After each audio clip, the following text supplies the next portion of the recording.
Magandang hapon, mga tol. Nagigising ko lang 1 o'clock, 1300 hours. So, hapon, 1300. Bibigyan ko lang ng payo yung isa nating 5'9", isa nating kapwa security na actually hindi naman payo. Parang kunting ano na lang sa kanya ba kasi nag-send siya sa akin, tol, ng report.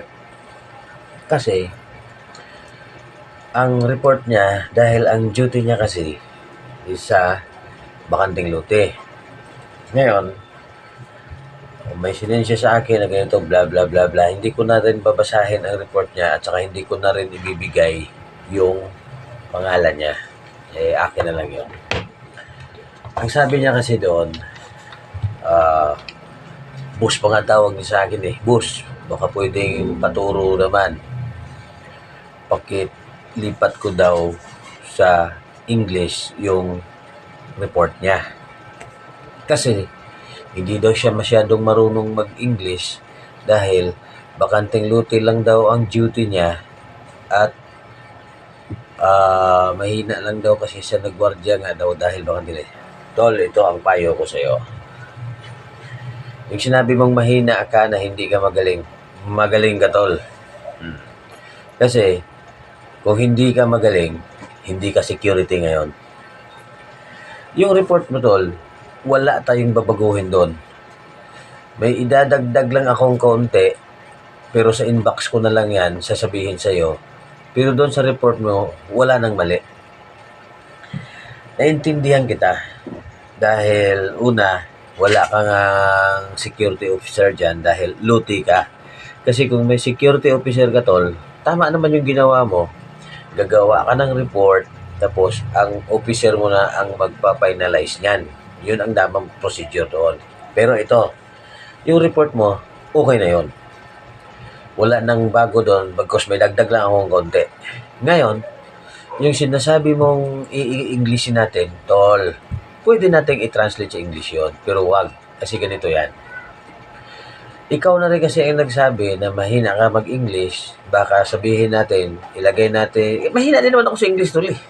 Pareho lang naman tayo . May alam lang na ang kaunti.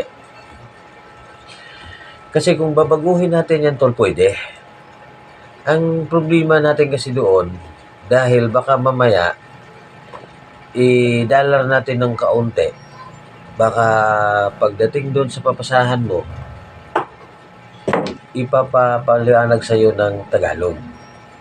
Alam ko naman na naintindihan mo yun, pero mas maganda na yung tol yung birada mo doon sa opening mo, maganda na okay na siya hanggang kalagitnaan katapusan. May idadagdag lang ako ng kaunti doon. Pero ito lang ang sasabi ko sa'yo, tama na yun. Wala ka nang babaguhin, bagkus dagdagan ko lang ng kaunti. At yung sinasabi mo na dahil kaya ka hindi ka magaling, hindi ka marunong, dahil bakanting luti ka lang, tuluyan ang wag mong sabihin. Kasi ganito yan. May ano man ang madyutihan mo, anong mga establishment man dyan, mall, bakanting lote, subdivision, o ano pa man, pari-pariho lang yan tayong security dyan. Walang nagbabago dyan. Ang ipinagbago lang dyan, kasi halimbawa kasi tol, sa mga mall, gagaya ng SM. Di ba? Pag pumasok ka ng SM, may training din sila na pag-isip. Yung training nila, tol, house rules lang ng SM yun. Pero yung mga training natin na galing tayo sa mga training center sa security training center na pinanggalingan natin, pare-pareho lang yan to lahat. Wala pong pinagbabago dyan. Yan ang sinasabi ko sa'yo. Kaya huwag mong sabihin na bakanting luti ka lang, ganito lang ako. Hindi, tol, wag. Pareho lang tayo dyan. Mali yun. Sabihin mo pa na, hindi kasi ako magaling, sir, boss, gano'n, ano, wag. Kasi kung hindi ka magaling, hindi ka security. Yan. Yan ang isipin natin lagi. huwag natin masyadong anuhin yung sarili natin kasi pinasok na natin tong profession na ito. So, ibig sabihin, magaling tayo. Bahala na sila kung sabihin nilang hindi tayo magaling. Basta para sa atin, magaling tayong security. Di ba? Huwag mong ipuput down yung sarili mo, tol. Huwag. Kasi, ang pagsisecurity, marangal na trabaho yan. Ito ang binubuhay natin sa pamilya natin. Di ba? At saka ikaw ha, sinasabi mo na, alam ko ikaw yung nagko-comment dati na minsan napapagalitan. Duda ako na ikaw kasi yung type mo, isa lang, pero ito lang ang mapapayo ko sa iyo. Kung tayo mapagsabihan ng ating mga superior, huwag tayong sasama ang loob. Bagkus, matutuwa ka pa nga Dahil dahil napagsabihan ka, so at medyo makapag-isip ka ngayon na mali pala yung ginawa ko. Di ibig sabihin, mabago mo na siya. Kasi medyo mali ka nga doon Kasi ang tinuturo sa atin, sa inyo, ng mga officers ninyo, para sa inyo yan. Dahil ang mga official ninyo, hindi naman yan nagtuturo ng mali. At hindi yan nagtuturo ng ikakasama ninyo o natin. Yan. Kaya minsan, pag napagsabihan, isipin nyo na lang na pinagsabihan kayo ng tatay nyo, ng kung sino mang tao na nakakatanda sa inyo. Nakakatanda sa atin. Di ba, tol? Kaya ngayon, back to the topic tayo, ha? Yung report mo pala, may babaguhin lang ako doon ng kaunti. Doon sa opening mo ng onte, medyo may mali lang doon. At saka doon sa closing, medyo may mali. Pero para sa akin, tol, dahil bilang kagaya mo na parang nag-umpisa pa lang. Actually, hindi ka naman nag-umpisa kasi sabi mo 8 years ka na sa security. Tama na yun. Kasi wala ka namang official Ngayon, dahil wala kang official, doon sa report mo, kung talagang diskumpiyado ka, itawag mo, tol, sa opisina mo. Kung ito ba, tama ba, sir, ganito. Kasi, kumbaga, wala kang kakampi dyan, tol, kundi opisina mo lang. Kasi yung report mo, sabi mo, ipapasa mo sa manager sa manager ng lote na binabantayan ninyo. Dapat, ang pinakamaganda doon kung para sa akin, kung medyo ganyan, na mga report na may medyo may problemang konti, communicate ka kagad sa opisina mo, sa agency mo, sir, ano bang dapat kong gawin dahil ganitong nangyayari. Huwag kang gumawa ng hakbang na kung sa alam mo na medyo alanganin ka. May agency ka, tol, itawag mo talaga at agad, automatic sa manager mo. Kasi ang agency natin ang tutulong sa atin sa panahon ng kagipitan. Lalo na sa ganyang pwesto mo na single post ka. Wala kang malalapitan. Hindi kagaya sa mga malalaking detachment. Pagka nagka-problema yung mga tauhan, may security officer sila. Diba? Ayan. Okay na tayo doon. Sige, basta tapusin ko na tong video na to kung nanonood ka. Tsaka kung hindi ka man nanonood ngayon, mag-PPM ako sa'yo at yung report mo, ibabalik ko sa'yo yon. Gagawa ako ng panibago na yung pa rin yung ginawa mo, may idadagdag lang ako ng kaunti. At tsaka, Tagalog ang ilagay ko, tol, ang idadagdag ko. Pero kung gusto mo, nanghingi ka kasi sa akin ng kunting $, kunti lang, tol. Baka sabihin mo, ano tayo fluent tayo ng English. Hindi, marunong lang ng kaunti. Gagawa na lang ako ng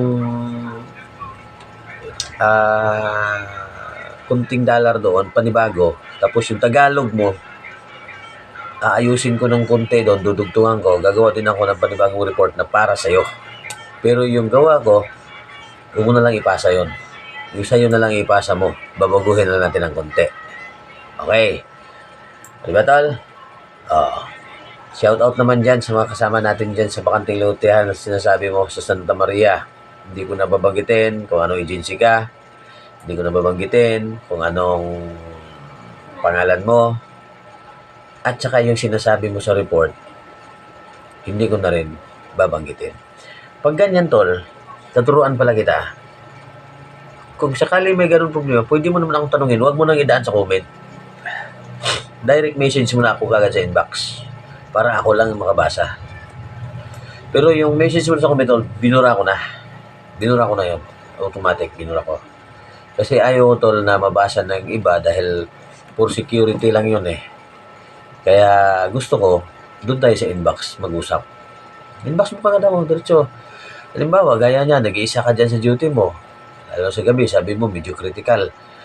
Magtanong ka lang sa akin at baka maipayo naman ako sa'yo o baka matulungan kita ng kaunti. Kasi, naiintindihan kita dyan dahil nag-iisa ka lang. At, subok ko na, tol, kung paano maka-duty sa bakanting lote. Pero, hindi pa ako naka-duty ng bakanting lote kasi, tol, na nag-iisa. Isang detachment kami. Marami kami, tol. Maximum kami dati 40-30 doon sa Cavite. Yeah. Lote dati ng kilalang tao. Hindi ko na rin babanggitin ang pangalan pero bibigyan kita ng clue. Yung tao na yan ang pinagbabantayan namin, yung lote niya, sikat. Tumakbo dati ng presidente. Pero talo. Yan, sigurado alam mo na yan. Pero hindi ko na babanggitin. Pero alam mo na yon. Lahat na lote niya sa Cavite, na bakanting lote na ginawang subdivision, halos kaming naka-duty doon. Kami nagdi-demolish. Kami nagbibilang ng mga squatter, ng mga bahay-bahay ng squatter doon, kung ilan ang mababayaran. Yan, kami yon. Ang tawag nga sa amin doon, mga Blue Army. Kaya nga nung unang apply ko doon, nung nag-apply ako sa Mustang Security Agency, ang sinabi sa akin, yan si doon yan ilagay sa striking force. Kaya nagtaka ako, anong striking force? Siyempre, security ako striking force. Ano ba yan? So, pagdating ko pala doon, tol, yung tinatawag na striking force, kami ang escort, mag-i-escort sa mga demolition team. Yan. Kami yun. Kaya nagtataka talaga ako Sabi ko, striking force, security ang apply ko, tapos striking force, meron bang ganun? Meron nga. Yan. Pero matagal na yun, mga tol. Bago ako nag-abroad, doon ako naka-duty. Kaya ikaw, pagbutihin mo lang dyan. Pero sana, tol, hindi. Mali yan dyan Kasi una, napakalaki pala lang ang binabantayan ng lote, tapos mag-iisa ka lang. Kung ganyan lagi, ayon sa sinabi mo, mag-request for transfer ka na lang, tol. Kasi sabihin mo, medyo natatakot kasi ako dahil mag-isa lang ako, sir. Tapos ang armas mo, sabi mo, 9mm. Dapat ang armas mo dyan, 12 gauge. 12 gauge shotgun. Tsaka sa gabi pala, tol, ganito na lang. Mag-isa ka lang dyan, tol, mag-alaga ka ng mga aso para kung sakaling may lalapit sa'yo kung gabi, magkakahulan ka agad yung mga aso para mararamdaman mo. Kasi sa sinabi mo, agawan pala yan dyan. Sa kabila may gwardiya din, tapos marami sila. Tapos ikaw sa kabila, mag-isa ka lang. Huwag mo na lang awayin yung kabilang gwardiya. Kasi kahit naman ano pang gawin natin, kapwa mo rin gwardiyan. Pag-usap ka lang, sabihin mo na, sir, nag-duty lang naman ako. Hindi naman ako punta dito na mag-ano sa inyo. Ngayon, kung pupunta dyan sila sa'yo uli na parang hinaharas ka, huwag ka nang lumaban. Bagko sabihin mo na lang na, sir, kung anong gusto nyo yun, sige, alis ako, pupunta lang ako sa opisina ko. Kasi isabi mo, 14 sila, mag-isa ka lang, anong laban mo dyan? Huwag ka nang pumalag. Hayaan mo na sila. Kasi wala. Tsaka kung lumaban ka man sa kanila, walang mangyayari, tol. Tapos nang bigayan ng medalya, tol. Di ba? Huwag ka nang humabol. Kasi una, gwardiya lang tayo. Hindi naman tayo mga military. Pagka lulusubin tayo, tawag ng rescue.